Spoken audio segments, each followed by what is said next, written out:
नमस्कार दोस्तों, आज हम आपको नट देवता जी के दर्शन करवा रहे हैं। ये है नट देवता जो कि नट एक स्थान है, वहाँ पर थे, स्थापित थे। तो रंजीत सागर डैम बनने के कारण उनको वहाँ से शिफ्ट कर दिया गया और यहाँ पर पंडित जी के घर में ले आए और यहाँ इनकी स्थापना हो गई। ये नाग देवता जी हैं। तो इसके बारे में हमारे जो यहाँ के पुजारी हैं, पंडित जी हैं, वो आपको विस्तार से बताएंगे।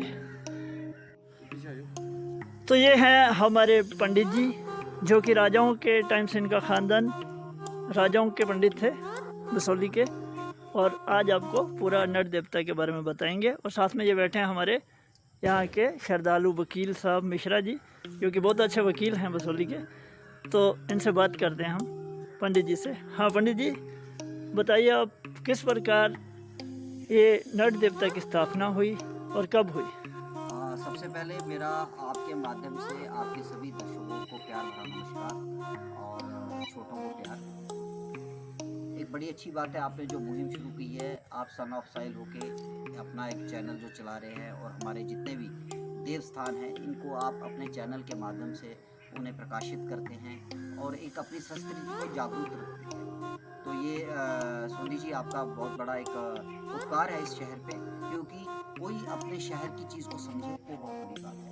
क्योंकि बसोली शहर एक ऐसा शहर है जो कि बहुत सी प्राकृतिक चीज़ों से और देवी देवताओं से पूरा का पूरा जो है वो विद्यमान है। आप अगर बात करते हैं नट देव की, तो नाग देवताओं में ये वासुकी नाग के एक वंशज हैं। तो बसोली एक सराउंडेड है। पहले बसोली को जानना बहुत जरूरी है, बसोली है क्या और कहाँ से है और कैसी है। बसोली को जानने के लिए हमें थोड़ा सा पीछे जाना पड़ेगा, थोड़ी सी प्राकृतिक जो चीज़ें हैं उनमें जाना पड़ेगा कि बसोली एक विश्वस्थली था जिसमें माता चिंचलोई का वास किया गया, माता काली का आवाहन किया गया।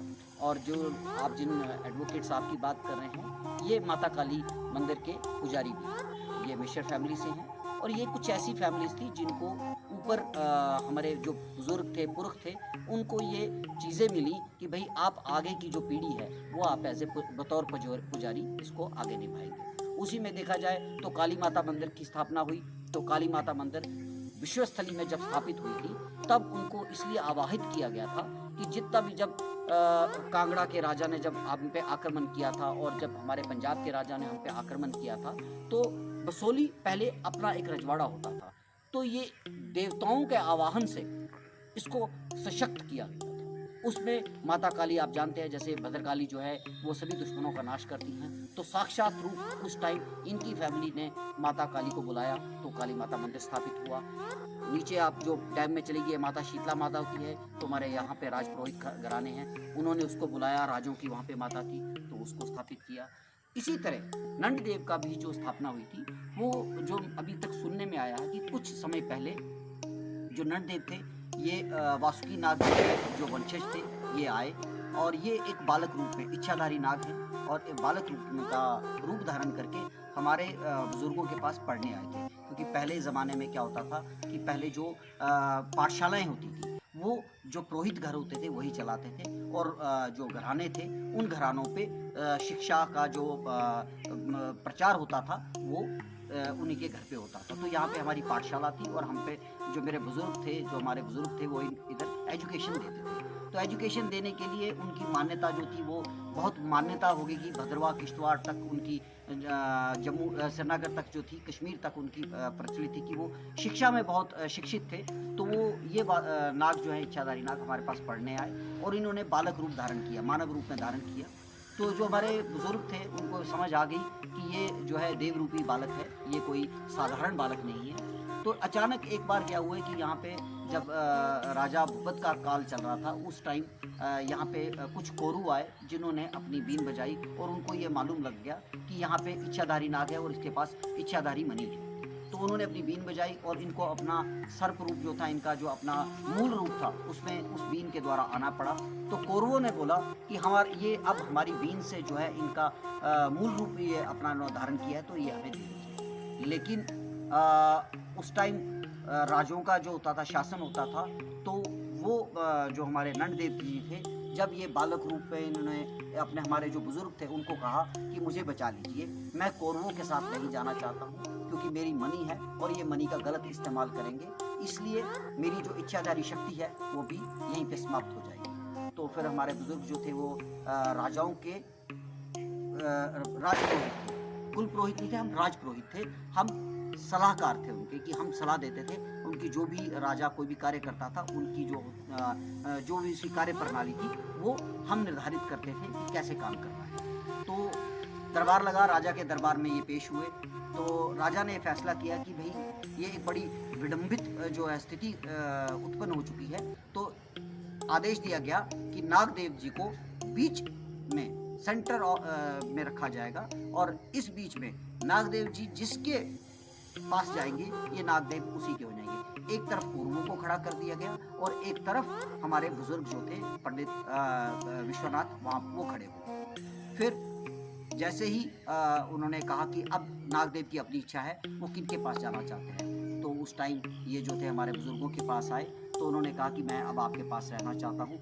लेकिन हमारे बुजुर्ग जो थे वो एक शिक्षक भी थे, तो उन्होंने कहा कि आपका मूल रूप अब सब जान चुके हैं, तो आप बाकी सामान्य लोगों के साथ नहीं रह पाएंगे, क्योंकि कहीं ना कहीं आपका जो नाग रूप है वो उनको कोई ना कहीं वो शायद परेशान ना करे या उनको एक वो दूसरा कोई इच्छा और ना उत्पन्न करे, तो इसलिए आप बताइए आपकी क्या इच्छा है, मैं आपको करूँ। तो नागदेव जी ने कहा कि आप एक काम करिए, आप मुझे इसी राजमहल से, जो आपके हमारे राजमहल है, इसी राजमहल से ऐसी जगह फेंकिए कि जहाँ पे पानी ना हो और वहाँ पे मैं आपके हाथ से वहीं पे गिरूंगा और जितने भी गांव होंगे उसके लगते हुए वहाँ पे अचानक अपने आप पानी की मूल रूप जो है आपूर्ति होगी। तो फिर हमारे बुजुर्गों ने इनको अपने राजमहल से उठाया और हाथ के थ्रू ऐसे उठा के इन्होंने फेंका और वो जाके पलाई में नंद जगह जो है बाबा बलेटे के बिल्कुल नीचे वहाँ पे जाके गिरे। और फिर वहाँ पे आज भी देख लिए, आज वो सारा जगह पानी में है,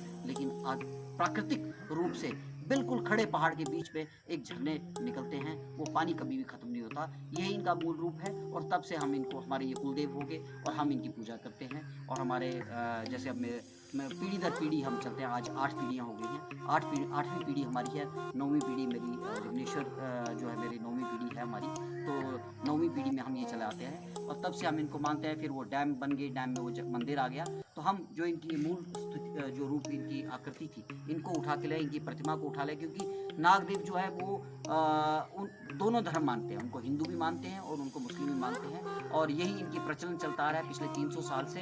इन पे जो है वो हमारे जो मुस्लिम भाई हैं वो अपना हरा झंडा चढ़ाते हैं, तो आप अंदर देख सकते हैं हरा झंडा भी है, और जो हमारे हिंदू हैं हिंदू बरादरी है वो सफ़ेद झंडा चढ़ाते हैं, तो वहाँ पे सफ़ेद भी लगता है।